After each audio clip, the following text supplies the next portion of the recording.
Doctor Ramón Grossfogel, ¿qué opinión le merece la situación que se está viviendo ahorita en Cataluña, con las detenciones de la dirigencia, el presidente que fue arrestado hoy en la mañana, me parece? Sí. ¿Qué implicaciones va a tener esto en el proceso independentista en general y en la situación del país? Sí, bueno, esto habría que remontar un poquito más atrás, y es que ha habido una serie de conflictos y luchas en Cataluña, en un momento dado pidiendo un reconocimiento como nación, que fue denegado por el Tribunal Constitucional de España. Luego vino una lucha donde los independentistas reclaman el derecho a un referéndum. Ese referéndum se dio el 1 de octubre con una represión brutal del Estado español, y con todo y eso lograron tener el 43% de los votos, del cual el 90% votó que sí a la independencia. Luego de eso vino una huelga general el 3 de octubre para que se respete el resultado del referéndum. Luego de eso pues vino una proclama de independencia en octubre 27 desde el Parlamento, y ya de ahí en adelante el Estado español implementa una ley que es realmente, la implementación de esa ley es bastante dudosa, porque esa ley realmente no autoriza al Estado español a hacer lo que ha hecho, que es disolver el Estado autonómico de Cataluña y proceder a arrestar y a un montón de los líderes. Sin cargo alguno los han metido presos en lo que llaman prisión preventiva, y luego los han dejado ahí, y ahora no salen porque ahora les han puesto cargo, y todos los que le han formulado cargo por sedición y cosas de estas los han encarcelado a todos la semana pasada. O sea, hay 19 encarcelados ahora. Antes habían como 5, ahora hay 19. Esto ha creado una situación donde se ha caído la careta a los ojos de los catalanes, de la Unión Europea y del Estado español. O sea, hasta el 1 de octubre había cierta esperanza o cierta creencia en que Europa de alguna manera era un lugar de libertades y democracia para muchos catalanes, aunque acá en América Latina nosotros nunca nos creyéramos eso, ¿no? Yo personalmente me he pronunciado sobre eso hace mucho tiempo, que no hay nada que esperar de la Unión Europea, pero bueno, para los catalanes había una creencia o una esperanza en que la Unión Europea era lo que no era. Bien, entonces, muchas gracias. Entonces, a partir de eso, levanta todo un movimiento democrático, porque es un derecho democrático a tu decidir tu destino como pueblo y como nación, que no está siendo reconocido por el Estado español, bien, que no está reconocido por ninguna de las fuerzas políticas españolistas imperialistas, y ahí incluyo a Podemos, y incluyo a Izquierda Unida, incluyo toda esa izquierda o pseudoizquierda que critica el régimen del 78, es decir, la constitución que se hizo en la llamada transición, y que luego, cuando tienes un movimiento contestatario contra el régimen del 78, son los primeros que se levantan a favorecer el régimen del 78 y a favorecer al Estado españolista imperial frente a la dominación y la opresión nacional de los catalanes. Entonces, usan una retórica muy confusa, porque habla, el caso de Podemos, de sociedad plurinacional, hablan de derecho a decidir, pero cuando tú examinas bien lo que están diciendo, es una gran farsa, porque no están diciendo derecho a decidir, donde incluya allí con claridad como una de las opciones la independencia, sino que dicen derecho a decidir cómo enmarcarse en el Estado español. En otras palabras, yo, izquierda española, te digo a ti las opciones, y tú, pueblo catalán, decide cuál de las opciones de las que yo te estoy poniendo a ti, tú quieres. Bueno, eso es una gran farsa. Eso es una parte de una subjetividad imperial de parte de esta izquierda española, colonialista, que no acaba de entender que el derecho de las naciones a la autodeterminación significa que los pueblos decidan por sí mismos su destino y las opciones de estatus que ellos prefieran. Y por tanto, la opción de independencia tiene que estar allí contemplada. ¿Bien? Y eso es lo que esta izquierda o pseudoizquierda no entiende. Entonces, tiene, por otro lado, una promesa de un referéndum que primero nunca se sabe cuándo se va a hacer. O sea, en otras palabras, ellos dicen, ustedes no podemos apoyar el referéndum ilegal. Eso decían en el momento que se estaban dando los acontecimientos, porque ustedes tienen, esto es ilegal y ustedes están violando la ley. O sea, el derecho a hacer un acto de desobediencia civil no existe para esta izquierda.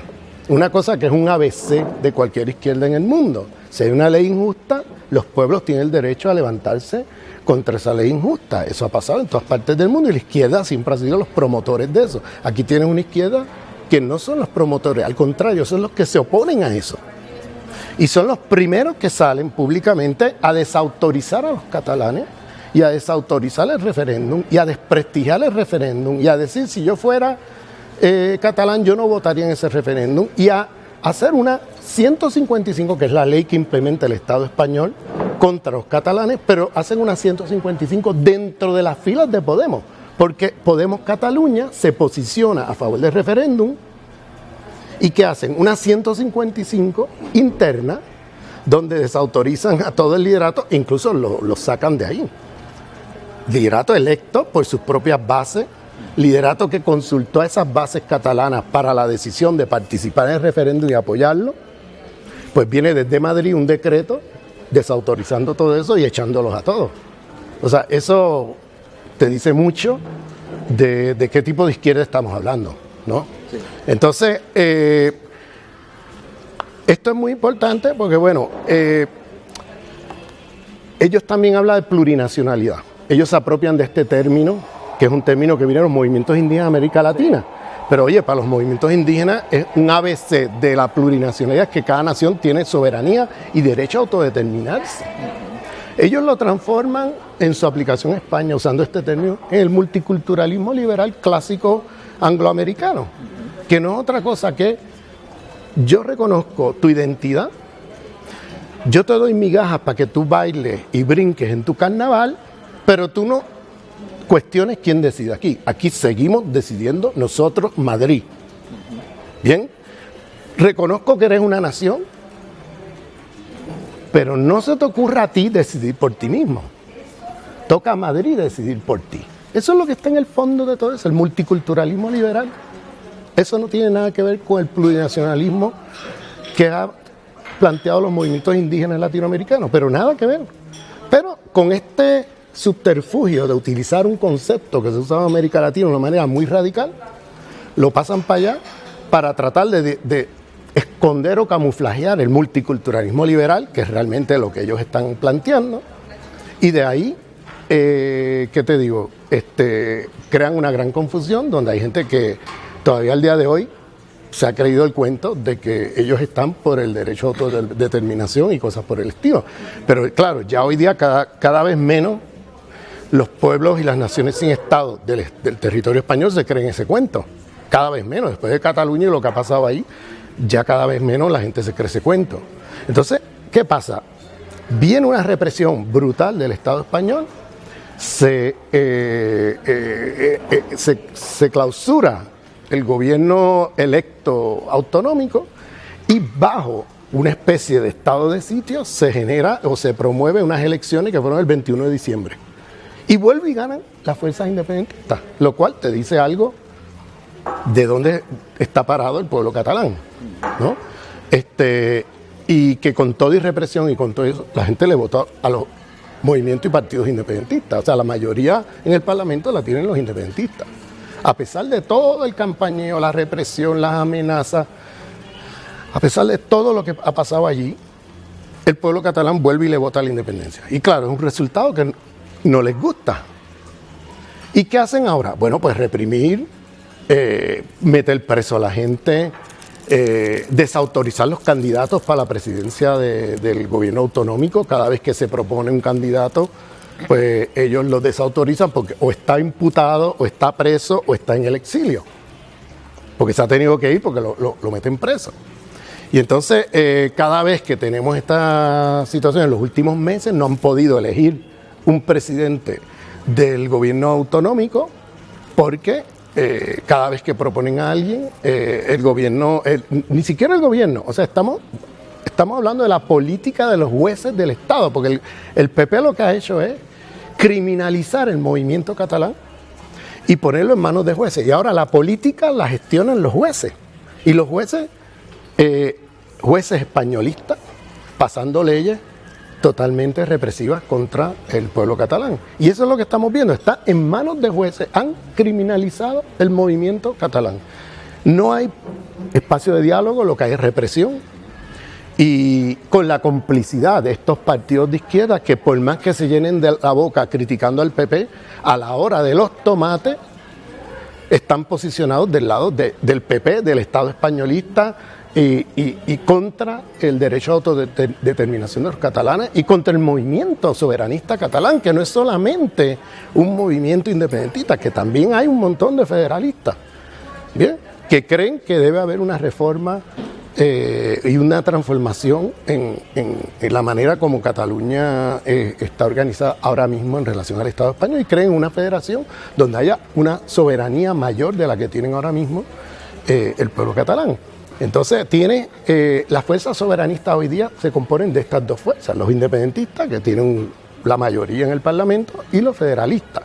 Si tú sumas estos dos, oye, tienes arriba de tranquilamente el 60-65% de la población.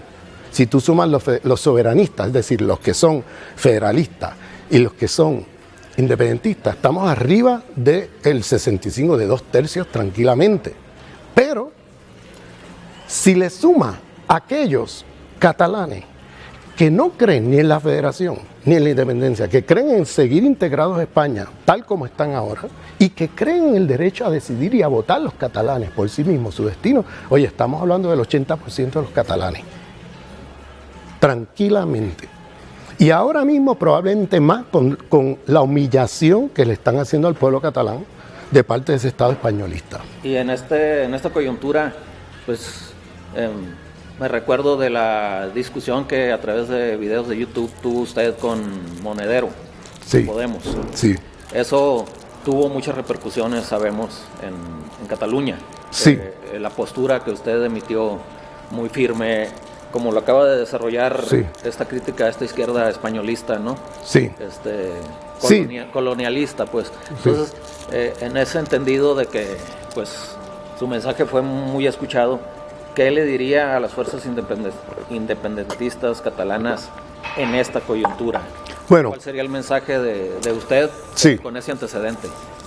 Pues mira, en primer lugar, yo hice eso, ese video, porque alguien así muy informalmente me hizo una entrevista como de 5 minutos para pronunciarme sobre lo que pasaba en Cataluña. Estoy hablando de septiembre del año pasado, sí, antes del 1 de octubre.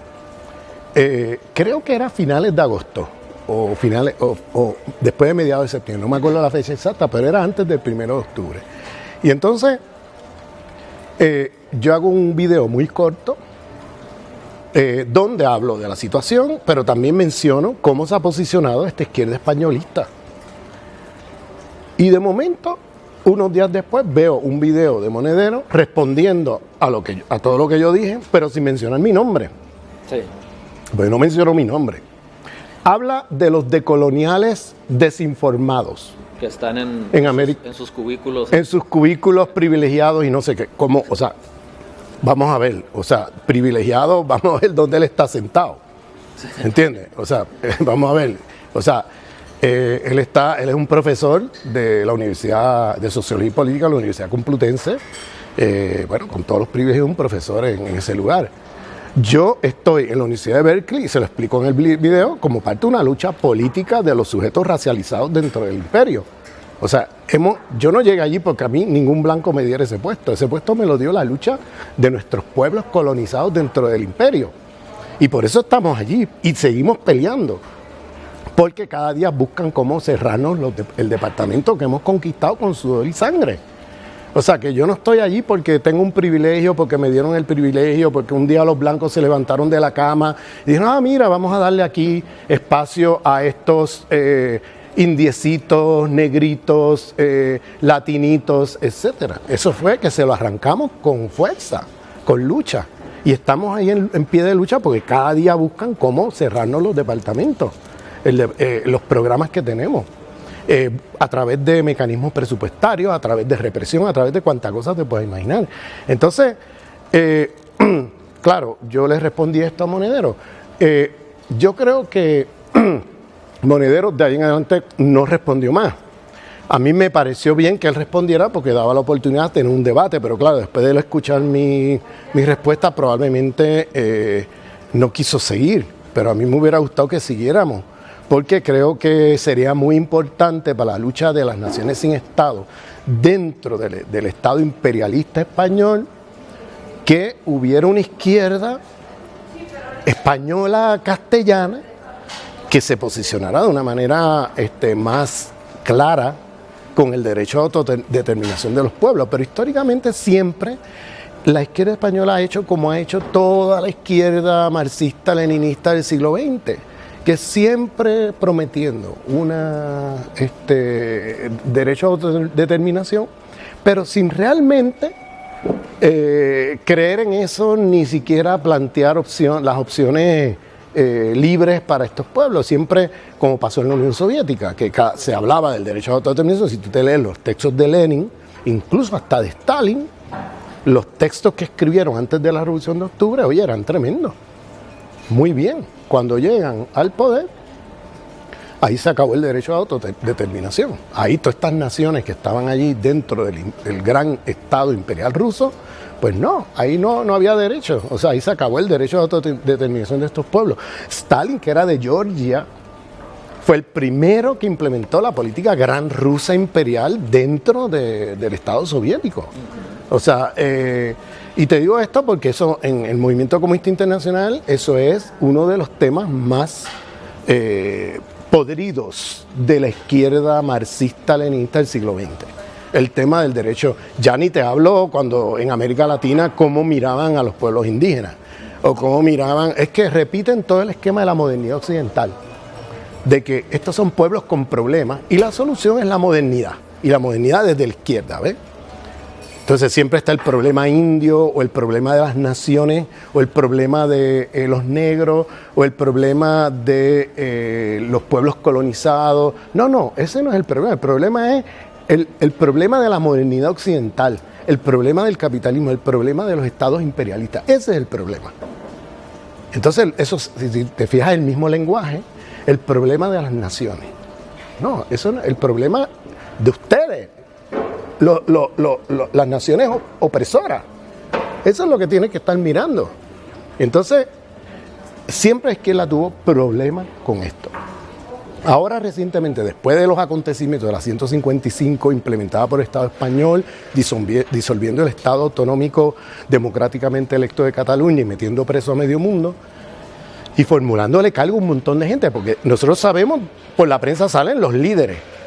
Hay 900 personas, sí, creo que ya está por 1000, que están siendo investigadas e imputadas en los tribunales por parte del Estado español, que participaron con sus cuerpos defendiendo las urnas. O sea, esto muestra una vez más que el problema no era que los vascos cogieron las armas, porque los catalanes no han cogido las armas, siguieron un camino democrático y les están respondiendo como le han respondido a los vascos, como si fueran terroristas.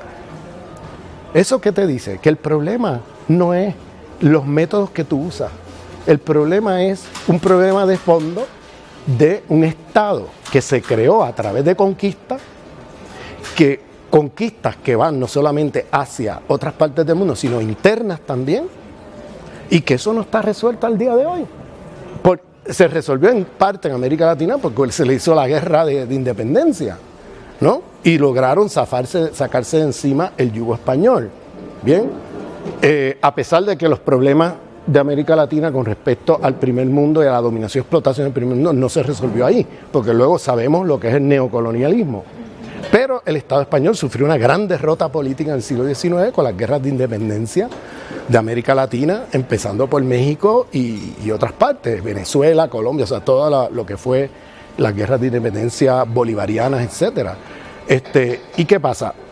En el caso del Estado español, esas naciones sin Estado se quedaron allí, un problema sin resolver que seguía a través del siglo XX. Hay varios acontecimientos, como por ejemplo el caso de los años 30, que declara Cataluña la independencia, y cuando vienen las fuerzas de la República, etcétera, pues eliminan estas cosas.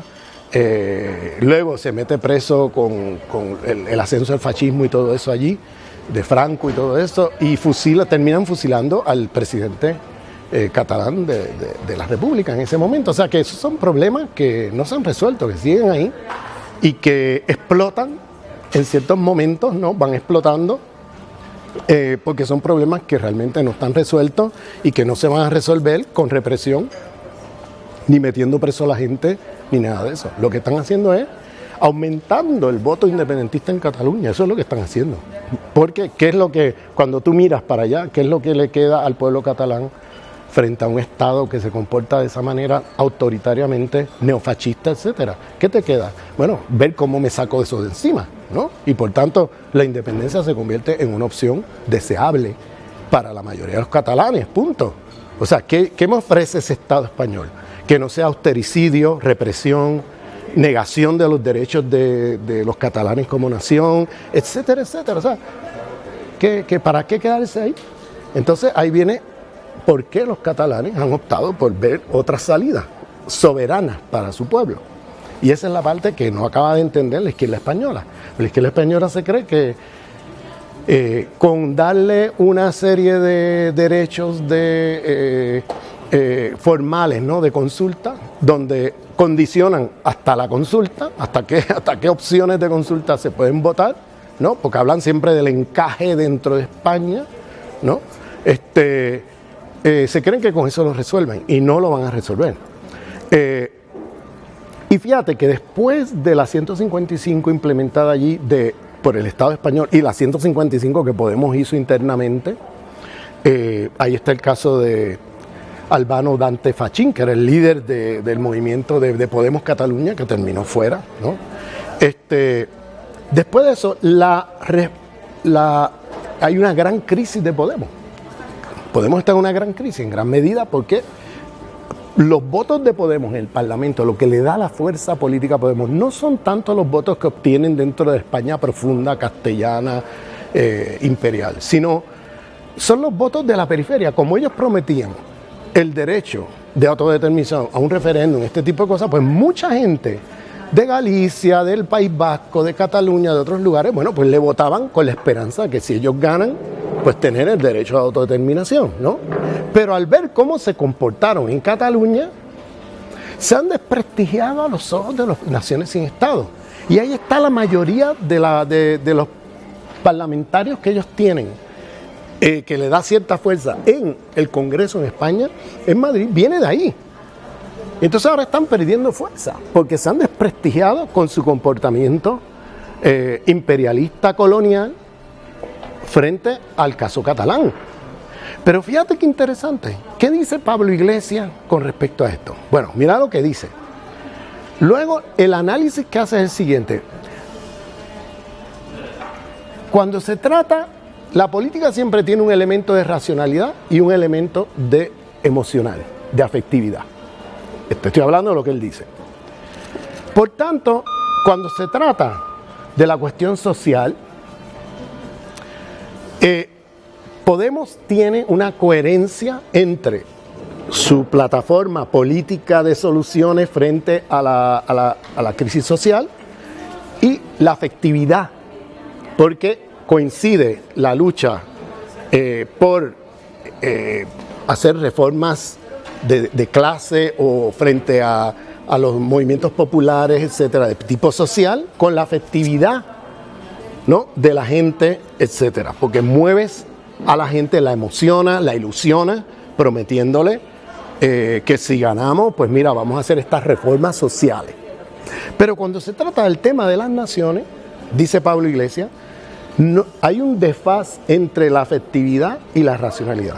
Y dice, nosotros tenemos la solución más racional, que es que el pueblo catalán se haga un referéndum legal, reconocido por el Estado, y que el pueblo catalán decida. Pero afectivamente, eso no emociona a nadie, ni a las fuerzas independentistas que mueven afectivamente al pueblo catalán en términos identitarios, ni a las fuerzas españolistas en Cataluña, que también se mueven en términos afectivos identitariamente. Entonces, fíjate qué interesante. Entonces, por tanto, por más racional que sea nuestra posición políticamente, afectivamente no mueve a nadie y hemos quedado un poco fuera y desfasado del contexto, dice Pablo Iglesias. Y así es como le explica por qué es que la gente ahora está desilusionada con ellos. O sea, no se da cuenta, es que no se da cuenta, el privilegio imperial es tal que lo ciega. No se da cuenta que la lucha del pueblo catalán no es una lucha nacionalista o de identidad. Esto es una lucha antinacionalista contra el nacionalismo del Estado español. Y el pueblo catalán está luchando por tener un espacio político que le permita sacarse de encima el austericidio. Es decir, el tema es social en el fondo. O sea, no, está separando lo social de lo identitario como si fueran dos cosas separadas. Y no se está dando cuenta que el tema social está metido allí, en el tema del reclamo al derecho a autodeterminación y el reclamo a la independencia ahora de la mayoría de los catalanes. ¿Por qué hace unos años atrás la mayoría de los catalanes no eran independentistas y ahora lo son? ¿Cómo pasó eso? Bueno, pues hay una explicación muy sencilla. Mira lo que pasó de la crisis del 2008 hasta ahora. O sea, antes que eso ya habían desautorizado la enmienda a la Constitución donde le pusieran el reconocimiento de los catalanes como nación, ya eso estaba derrotado, y luego viene la crisis y lo que viene es austericidio desde España. Entonces viene la precariedad, viene el corte presupuestario, el cierre de hospitales, con la complicidad también de la burguesía catalana. Burguesía que se hace luego independentista radical, ¿no?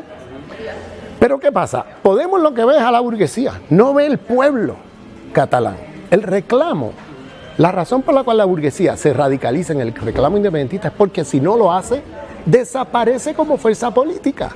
Porque el pueblo está reclamándolo desde abajo. Y eso es lo que ellos no ven.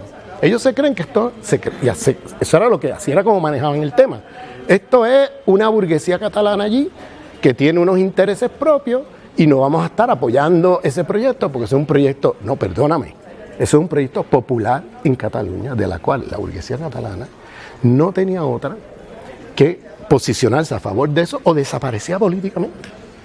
Entonces, así es como sobrevive la burguesía catalana a la crisis del 2008, porque la burguesía catalana en ese momento participa de los recortes presupuestarios, junto con el Estado español, tanto el PSOE como el PP después, cerrando hospitales. Las condiciones de las escuelas en Cataluña son terribles. Las condiciones, por ejemplo, de los servicios de trenes de cercanía son terribles. No comparan con nada, a pesar de que Cataluña aporta una cantidad enorme al Estado español en impuestos, no se ve en servicio. Lo que hacen es cortarles presupuesto.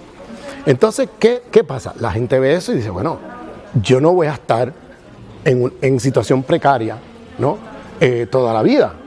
Y en austericidio toda la vida. Vamos a hacer un movimiento aquí que nos dé soberanía para nosotros poder hacer otra cosa. O sea, así es como la cosa se mueve en esta dirección soberanista. Pablo Iglesias no lo ve. Y todavía el tipo se cree que esto es un tema identitario. Y que ellos fallaron porque a pesar de tener la posición correcta, racional, etcétera, pues no emocionaba a nadie, no, perdóname. Qué paternalismo, ¿no? Qué subestimación de la inteligencia de la gente, ¿no? Y eso, claro, ahí ves la actitud imperial colonialista, pero muy clara, ¿no? Cuando él habla de esta manera, como si el pueblo catalán no pensara o no tuviera... No, perdóname, te comportaste durante ese proceso de una manera colonialista. Ahora estás pagando los platos rotos. Y en lugar de tú decir, oye, fallamos porque pudimos habernos comportado de otra manera y lo que hicimos fue repetir lo que hace la izquierda occidentalista siempre, los esquemas colonialistas. Y ahí hemos perdido fuerza y gente. No, estábamos bien. Nuestra posición fue correcta, ¿no? Eso es lo que dice Pablo Iglesias. Nuestra posición estaba correcta. Lo que está mal es que, lamentablemente, en ese tema no emocionamos. Pero ven aquí, ¿qué es esto? ¿Un circo? ¿Un espectáculo? Esa es la noción de la política del espectáculo, que tú tienes que emocionar a la gente y ya. No, perdóname, tú no emocionaste a nadie porque te posicionaste con el Estado Imperial Español, punto. Por eso no emocionaste a nadie. Porque la gente siempre, los que se emocionaban con la posición del Estado español de desautorizar ese referéndum, los catalanes que se posicionaron en ese lado, que eran una minoría en Cataluña, los que se posicionaron en ese lado era la gente de Ciudadanos y la gente del PP. Entonces, la gente no le vota a la fotocopia, le votan al original, ¿no? Entonces, no es que la gente no se emocionó con la posición de ellos, es que la posición de ellos era muy parecida a la posición de los otros. Y la gente se emocionó con el original, no con la fotocopia. Tú eres la izquierda españolista y estás haciendo posiciones de derecha con respecto a Cataluña, pues la gente no te va a votar a ti, ni te va a ver a ti como el original, ni se va a emocionar contigo, se emocionan con el PP y Ciudadanos, no contigo. O sea, no se están dando cuenta, es decir, la ceguera imperial, el privilegio colonialista de ser españolista, ¿no? Los ciega, lamentablemente los ciega. Oye, no es necesario que sea así, porque hay un montón de gente en el Estado español que vienen de la España profunda que lo ven, ¿no? Que lo ven. Pero ¿por qué este liderato no lo ve? Bueno, porque están atados a un esquema epistemológico tradicional de la izquierda occidentalizada eurocéntrica, que sigue reproduciendo esquemas colonialistas, lamentablemente. Porque la esperanza con Podemos la teníamos todos. Yo tenía mucha esperanza con Podemos.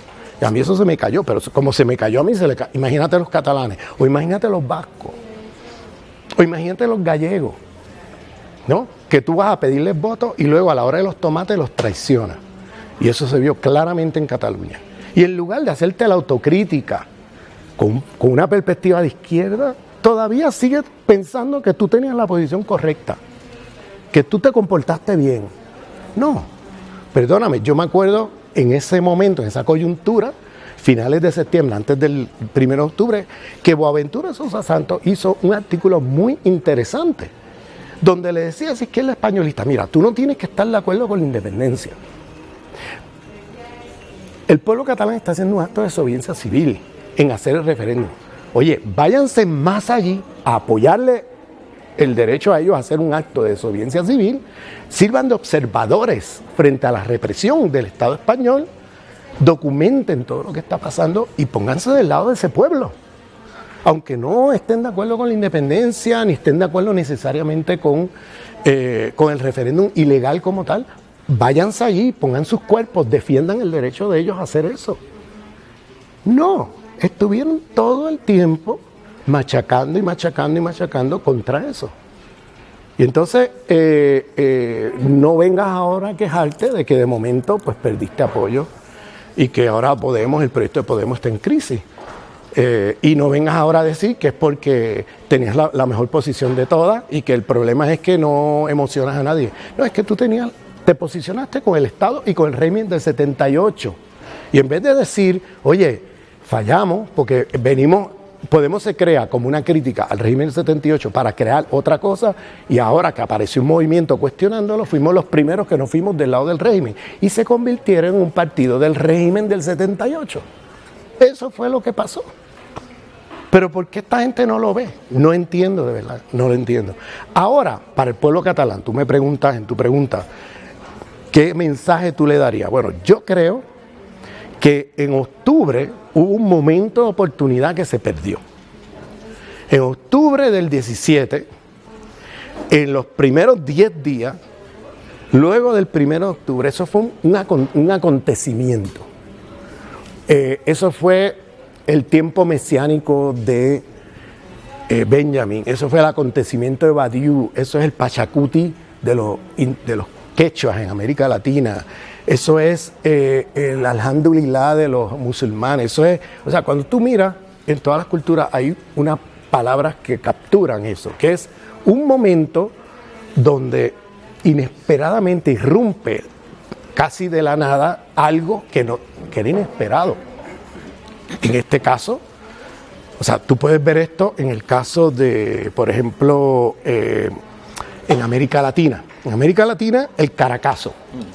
El acontecimiento del Caracazo en el año 89 fue el acontecimiento en el caso de Venezuela, que fue un levantamiento popular contra el austericidio. Bien, ese acontecimiento siempre los acontecimientos generan un antes y un después, porque generan un cambio en la subjetividad de la gente. La gente ya no piensa igual después del acontecimiento. La experiencia vivida es tan brutal que ya no hay vuelta atrás. Y se genera una nueva verdad y un nuevo ciclo político. Y claro, los acontecimientos siempre son efímeros, no son duraderos. Siempre duran un tiempo y se desvanecen.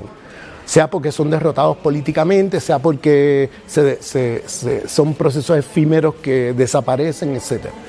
Pero lo importante de los acontecimientos es que genera entonces una nueva subjetividad en el pueblo y genera una nueva verdad. Ese cambio en subjetividad y esa nueva verdad se tiene que articular políticamente, hay que darle respuesta política. Y la respuesta política al Caracazo fue Hugo Chávez, 9 años después. O sea, no quiere decir que la respuesta política a un acontecimiento venga un mes después, ¿no? Yo digo que en ese momento es una coyuntura que si hay las condiciones políticas se puede hacer una transformación revolucionaria, pero cuando no pasa eso y es derrotado el movimiento, entonces eso se queda ahí y la respuesta política muchas veces viene después. Y la respuesta política la da Hugo Chávez con la crítica al neoliberalismo y la crítica a la corrupción de los políticos. Bien, en el caso de Bolivia fue la Guerra del Agua, el acontecimiento. Un movimiento, ¿no?, que se levanta, etcétera, pero la respuesta política es Evo Morales. En el caso de Argentina era el que se vayan todos el corralito, ¿no? Y la respuesta política fue el kirchnerismo. En el caso, por ejemplo, de Ecuador fue la caída de Gutiérrez, el presidente Gutiérrez, con el levantamiento popular indígena en Quito, que luego la respuesta política al movimiento ciudadano de Correa.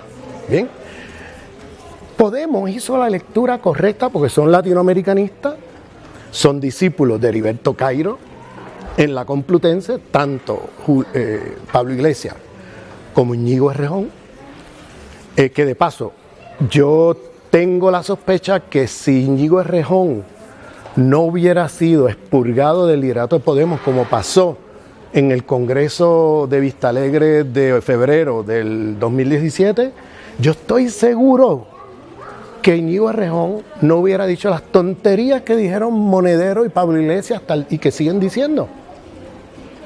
Porque Íñigo Errejón es un tipo mucho más sofisticado y que entiende mucho mejor el tema de las naciones sin Estado. Lo digo aquí entre paréntesis para hacer también una salvedad de que no necesariamente todo el liderato de Podemos estaba de acuerdo con cómo Podemos manejó el asunto. Pero hay que recordarse que en febrero del 17 hubo un congreso donde expurgan a todos los errejonistas, incluyendo a Errejón. Y Errejón quedó en una posición ya secundaria en el liderato. Bien. Y quienes entonces irrumpen son los históricos de Izquierda Unida, que son los que ahora entran con fuerza a Podemos, desembarcan en Podemos y empiezan a hacer las políticas de siempre de Izquierda Unida, que los llevó donde los llevó en el caso catalán. Yo te aseguro a ti, habiendo escuchado a Íñigo Errejón detenidamente durante tiempo, que Íñigo Errejón hubiera dicho cosas más inteligentes que las que esta gente estaban diciendo, tanto Pablo Iglesias como Monedero. Bien, bueno, pero eso es un paréntesis. Podemos suponer, como buenos latinoamericanistas, discípulos de Heriberto Cairo, la situación latinoamericana, porque vieron, bueno, lo que es el Caracazo a Chávez, lo que es la guerra del agua de Evo Morales, lo que es el que se vayan todo al kirchnerismo, lo que es la caída de Gutiérrez al Movimiento Ciudadano de Correa. Bueno, ¿de qué es la respuesta política al 15M en España? Hicieron la lectura política correcta y de ahí proponen Podemos como un movimiento, un partido político que de alguna manera da respuesta política al acontecimiento que era el 15M. ¿Bien? Que era también, pasa lo mismo con cualquier acontecimiento, si no hay unas condiciones políticas, bueno, hay un levantamiento y según se levantan se cae, ¿bien? Y luego, claro, vino la represión del PP y los sacó a todos a patadas de las plazas y se acabó el 15M, pero no se acabó el acontecimiento sigue vivo porque hay un cambio en la subjetividad de la gente, hay una nueva verdad y ellos supieron hacer la lectura a partir de la experiencia latinoamericana y producen un nuevo discurso político de acuerdo a la nueva verdad y a la nueva subjetividad de toda la generación de jóvenes que participaron del 15M y generaron una gran ilusión, ¿bien? Entre la gente. Bueno, esta lectura que yo estoy haciendo, yo la propongo para Cataluña. ¿De qué es la respuesta política el 1 de octubre y el 3 de octubre? Esa es la pregunta que yo creo que hay que hacerse, porque la subjetividad de los catalanes ya no está donde estaban el 30 de septiembre del 2017. ¿Bien? Después del 1 de octubre, ¿qué pasó allí?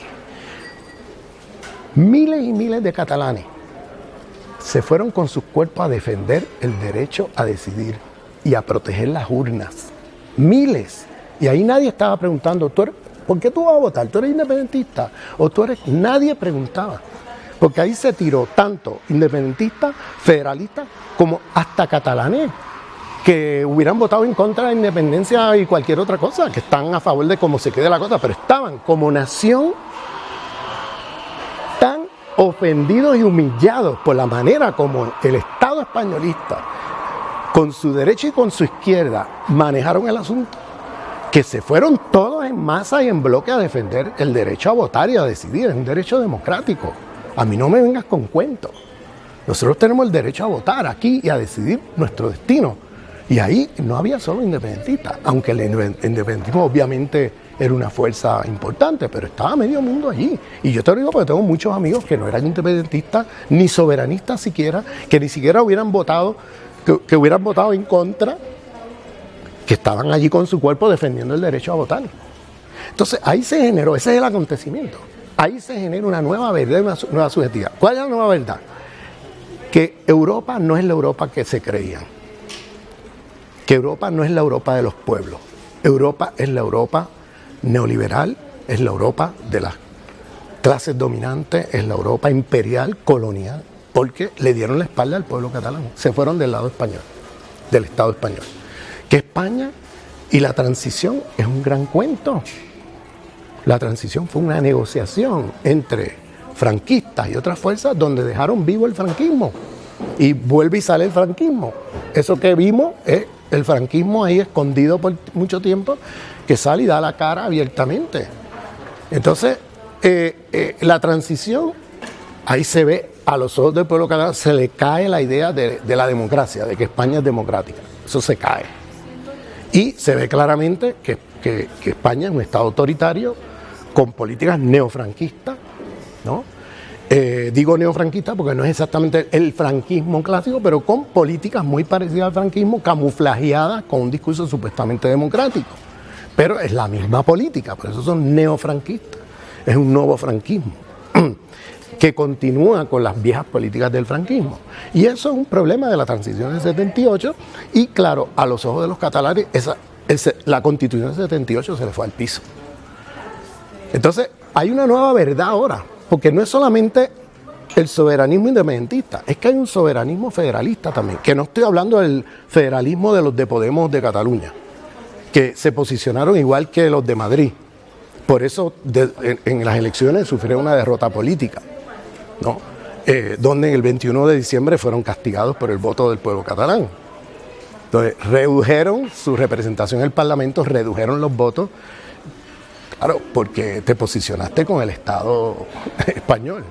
Entonces, lo que tienes es el voto de los españolistas catalanes de izquierda y te quedaste con eso, ¿no? Entonces, digo esto porque a partir de ahora, creo yo, que habría que pensar que, bueno, se perdió una oportunidad, pero no se ha perdido la lucha. La lucha sigue. Y habría que pensar, siguiendo estos ejemplos que di de América Latina, no de cara a que ahora en la inmediatez vas a solucionar o va a haber un... No, es cómo vas a articular un nuevo discurso político, una nueva verdad de acuerdo a la nueva subjetividad que se genera a partir del 1 de octubre. Y esa nueva subjetividad ya no es soberana independentista solamente, es la soberanía también de federalistas, que también fueron con sus cuerpos a defender las urnas.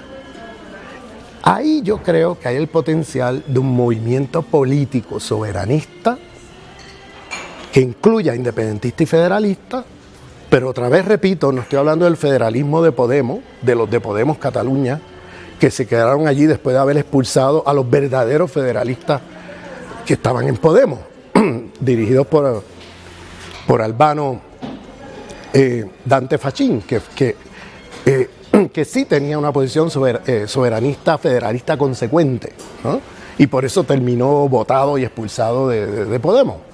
Pero creo que ese tipo de posición como la de Albano y todos los miles de gente que están posicionados en ese tipo de postulado como el que Albano representa, allá hay el potencial de una alianza política que va a tener la inmensa mayoría de los catalanes. Estamos hablando de 2/3 de los catalanes tranquilamente. Si se genera un movimiento político que le dé respuesta política al acontecimiento, es decir, que la nueva verdad de que no se puede esperar nada de Europa, no se puede esperar nada del Estado español, y de que la soberanía la defiende no solamente independentista, sino también federalista, ahí se puede generar un nuevo movimiento político con un nuevo discurso y con una nueva estrategia menos naif, vamos a ponerlo así, menos ingenua que la que hizo el movimiento independentista catalán en octubre, porque ellos creían sinceramente que el Estado español no iba a llegar donde llegó, porque creían que había democracia en España y creían que si España se comportaba mal, que Europa iba a salir a defenderlo porque ellos son europeos y estamos en Europa, ¿no? Este cuento se fue al piso, eso ya nadie se lo cree en Cataluña, y ahora hay un potencial político enorme para generar un discurso político que dé cuenta de la nueva verdad del acontecimiento y de la nueva subjetividad política que se ha producido masivamente entre los catalanes. Pero si el independentismo no ve esto y se queda en el viejo discurso de siempre y se queda en los mismos esquemas partidistas, ¿no? Y no se abre a un frente popular, a un frente común del pueblo catalán por la soberanía de Cataluña, más allá de las filas independentistas, van a tener los días contados, porque van a sufrir una derrota política brutal. De ahí que hay que hacer innovación ahora en el discurso político. Ya no puedes quedarte repitiendo lo que estabas diciendo antes del 1 de octubre, o en las elecciones de septiembre del 2015. Ahora hay que generar otro tipo de discurso político que dé cuenta de eso. Sinceramente, yo no vi en las elecciones que se hicieron, a pesar de que ganaron, en las elecciones que se hicieron en diciembre del 2017, no vi una renovación en el discurso político y no lo veo. Hace falta ahí un nuevo liderato político, que lo vea, que vea eso, como pasó, que ¿de dónde sale Chávez? Chávez sale de ahí. Chávez sale de haber hecho una lectura política adecuada al acontecimiento que era el Caracazo, y se trajo el pueblo detrás de él, ¿no? Y lo mismo pasó con los otros acontecimientos que menciona América Latina, y hasta cierto punto pasó con Podemos, donde se trajeron un montón del electorado español. En cuestión de 2 años se convirtió en la tercera fuerza política de España, una cosa increíble. ¿Por qué? Porque dieron cuenta del acontecimiento, que era el 15M. Ya perdieron, ese ciclo se cerró. Y, como dijo Albano Dante Fachín, Podemos envejeció en Cataluña. Y de partido antirrégimen se hizo partido del régimen. Y lamentablemente no lo ven, porque están a tiempo de rectificar, pero no rectifican, se siguen cocinando en su propia salsa. Entonces, ¿qué hay de frente al futuro del pueblo catalán? Yo creo que tiene que haber una renovación del discurso político soberanista y que dé cuenta del acontecimiento, ¿no? Y hay claves que yo puedo lanzar aquí, por ejemplo, la clave de que el soberanismo ahora tiene que ir más allá del independentismo e incluir toda esa gente que fue con sus cuerpos a defender las urnas el 1 de octubre. Eso sería increíble. Mira, ahora en Córcega se ha hecho un frente común entre los federalistas, los soberanistas, federalistas e independentistas. Ganaron las elecciones con arriba del 60%, tranquilamente, sin ningún problema. Ahora, de cara a las municipales, si el movimiento soberanista independentista catalán da cuenta del acontecimiento del 1 de octubre y renueva su discurso y renueva las fuerzas políticas, que ya no sea lo mismo de siempre de los partidos, mira, van a arrasar, pero es que van a arrasar en las municipales, en las autonómicas, en las regionales, o sea, sin problema alguno. Pero si no dan cuenta de eso, la derrota política va a ser muy grande, porque la represión es fuerte y al no haber salida política o innovaciones en la política, la gente se desilusiona. Entonces, eso está pasando. Y urge una renovación del discurso político. Urge. Hay que darle respuesta política al acontecimiento, el 1 y el 3 de octubre. Cuando millones de catalanes se fueron a la calle y hicieron una huelga general el 3, defendiendo los resultados del referéndum del 1 de octubre. Entonces, ¿cómo es posible que vayas a unas elecciones el 21 de diciembre repitiendo lo mismo que decían todos en las elecciones autonómicas de septiembre del 2015? Todos cayeron en esa trampa. Te lo digo porque yo estuve allí y los escuché.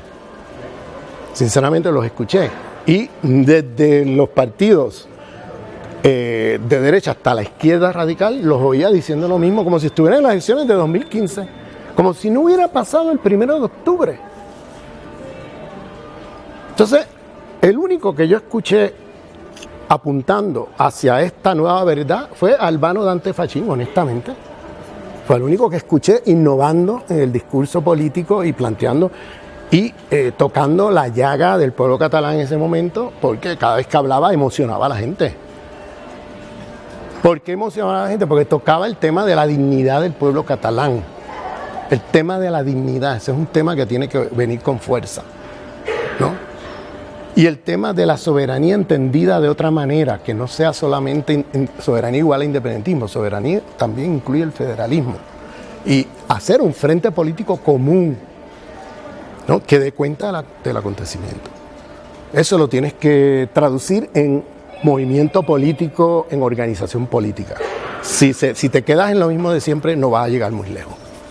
Muy bien, muchas gracias. Bueno, gracias a ustedes.